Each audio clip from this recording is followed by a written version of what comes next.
கிறிஸ்துவுக்குள் என் அன்பு தேவ பிள்ளைகளே, கர்த்தர் உங்களை ஆசீர்வதிப்பாராக. இந்த ஆத்மீக யாத்திரை நிகழ்ச்சியின் வாயிலாய் உங்களை சந்திப்பதிலே மிகுந்த மகிழ்ச்சி அடைகிறேன். லேவியராகமம் 11ஆம் அதிகாரம் 45ஆம் வசனத்திலே, கர்த்தர் நான் பரிசுத்தர் ஆகையால் நீங்களும் பரிசுத்தராயிருப்பீர்களாக என்று வேதம் சொல்லுகிறது. ஆம், நாம் ஆராதிக்கிற தேவன் பரிசுத்தராயிருக்கிறார். ஆகவே நீங்களும் பரிசுத்தமாக வாழ்வதை ஆசையோடு கூட தொடருங்கள், வாஞ்சியுங்கள்.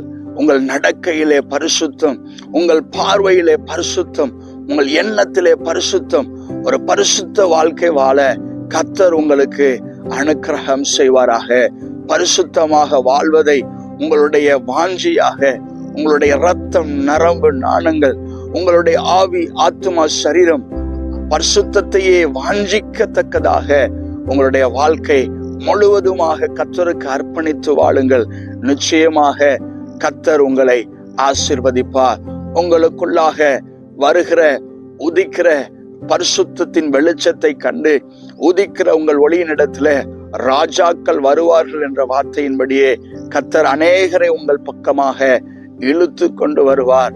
உங்கள் மூலமாக அவர்கள் இயேசுவினால், இரத்தத்தினால் கழுவப்பட்டு இயேசுவின் பக்கமாக பரலோகத்துக்கு நேராக அவர்களும் மீட்கப்பட, அவர்களுடைய வாழ்க்கையும் ஆசீர்வதிக்கப்பட கர்த்தர் இந்த நாளில் அனுக்கிரகம் செய்வாராக. கண்களை மூடி நாம் ஜெபிக்கலாம். அன்பும் இரக்கம் நிறைந்த நல்ல தகப்பனே, நான் பரிசுத்த ஆகையால் நீங்களும் உங்கள் நடக்கைகள் எல்லாவற்றிலும் பரிசுத்தராய் இருங்கள் என்ற வார்த்தையின்படியே பரிசுத்தமாக வாழ அர்ப்பணித்திருக்கிற உம்முடைய பிள்ளைகளை நீர்தாமே பலப்படுத்தி இந்த பூமியிலே பரிசுத்தமாக வாழ அனுக்கிரகம் செய்வீராக.